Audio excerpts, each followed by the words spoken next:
আসসালামু আলাইকুম। আজকে আপনাদেরকে আমি বগুড়ার ছোট ছোট লাল আলু, সেই আলুর ভাজি করে দেখাবো। এই ভাজিটা অন্যরকম একটা স্বাদের হয়। আলু ভাজিটা যেহেতু আলুগুলো একটু ছোট হয়, এজন্য খোসা সহই এই ভাজিটা করা হয়। এই ভাজিটা সাধারণত গরম ভাত, পোলাও, রুটি, পরোটা যেকোনোর সাথেই খেতে অসাধারণ লাগে। তো চলুন কথা না বাড়িয়ে আমি এই আলু ভাজির সিম্পল রেসিপিটা আপনাদের সাথে শেয়ার করছি। তো আলু ভাজি করার জন্য চুলায় আমি একটি প্যান বসিয়ে দিয়েছি। প্যান গরম হলে পরিমাণ মতো সয়াবিন তেল দিয়ে দিচ্ছি। তেল গরম হয়ে গেলে আমি এখানে 1 কাপের মতো পেঁয়াজ কুচি দিয়ে দিব। এই আলু ভাজিটাতে পেঁয়াজটা একটু বেশিই লাগে। পেঁয়াজটাকে আমি 2-3 মিনিটের মতো হালকা ব্রাউন কালার করে ভেজে নেব।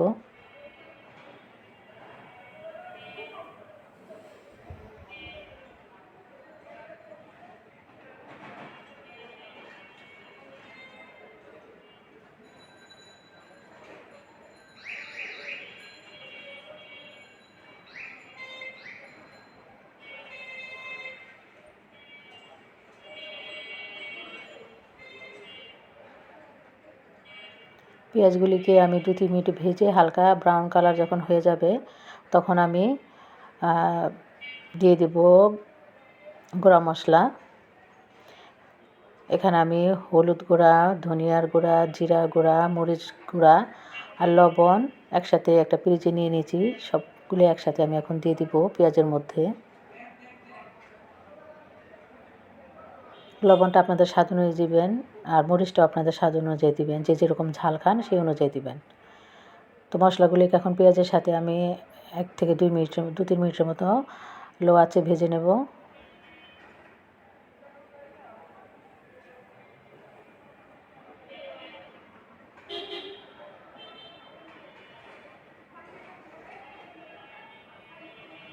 এখন আমি এখানে ছোট ছোট গোল আলুগুলিকে আমি খোসাসহ কেটে ভালো করে ধুয়ে 3-4 বার পানি পাল্টে পাল্টে ধুয়ে পরিষ্কার করে পানি ঝরিয়ে নিয়েছি।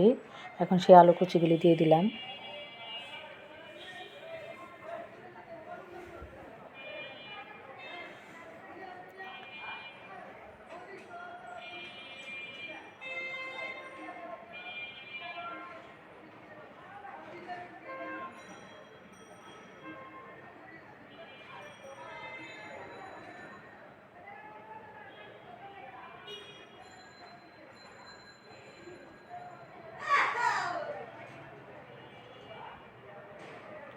আলু কুচি দিয়ে এখন মশলার সাথে খুব ভালো করে আলু কুচিগুলিকে মিশিয়ে নিচ্ছি। এভাবে আমি 3 থেকে 4 মিনিটের মতো মাঝারি আঁচে আলুগুলিকে ভেজে নেব মশলার সাথে।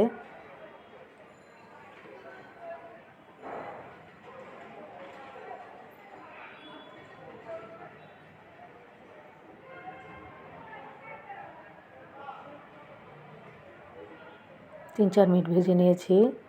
এখন আমি 1 কাপের মতো পানি দেব। পানি দিয়ে ঢেকে 15 মিনিটের মতো আমি রান্না করব।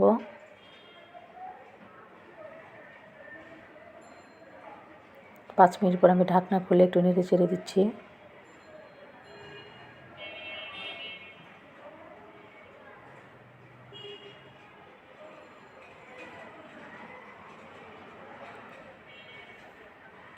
নেড়ে চেড়ে ঢেকে আবারও ঢেকে দিচ্ছি।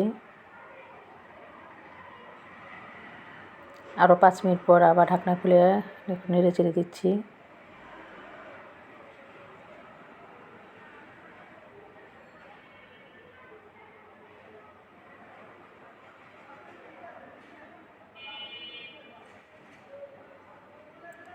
আবারও ঢেকে দিচ্ছি। ঢেকে আরও 5 মিনিটের মতো আমি রান্না করব।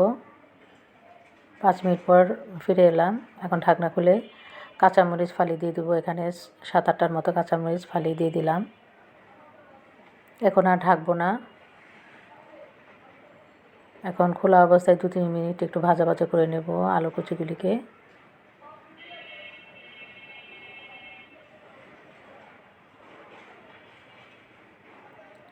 আপনারা নামানোর আগে ধনিয়া পাতা কুচি দিবেন, এতে স্মেল আরও সুন্দর আসে, স্বাদ আরও ভালো আসে। আমার বাসায় ওদিন ধনিয়া পাতা ছিল না, এই জন্য দিতে পারিনি।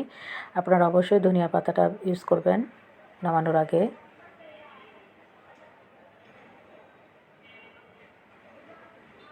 তিন চার মিনিট ভাজা হয়ে গেছে, দেখুন দেখতে কতটা সুন্দর হয়েছে কালারটা ভাজির। হয়ে গেছে ভাজিটা, এখন আমি একটি বাটিতে পরিবেশন করে দেখাচ্ছি।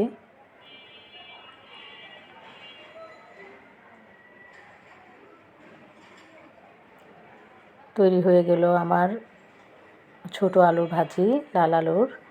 আশা করি আমার এই ভাজি রেসিপিটা আপনাদের ভালো লেগেছে। আমার এই ভাজি রেসিপিটা যদি আপনাদের ভালো লাগে, প্লিজ আমার চ্যানেলটাকে সাবস্ক্রাইব করে আমার পাশে থাকবেন। আর ভিডিওটাতে লাইক দিতে ভুলবেন না, কমেন্টস করতেও ভুলবেন না।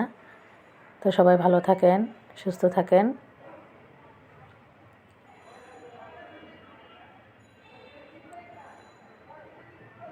আল্লাহ হাফেজ।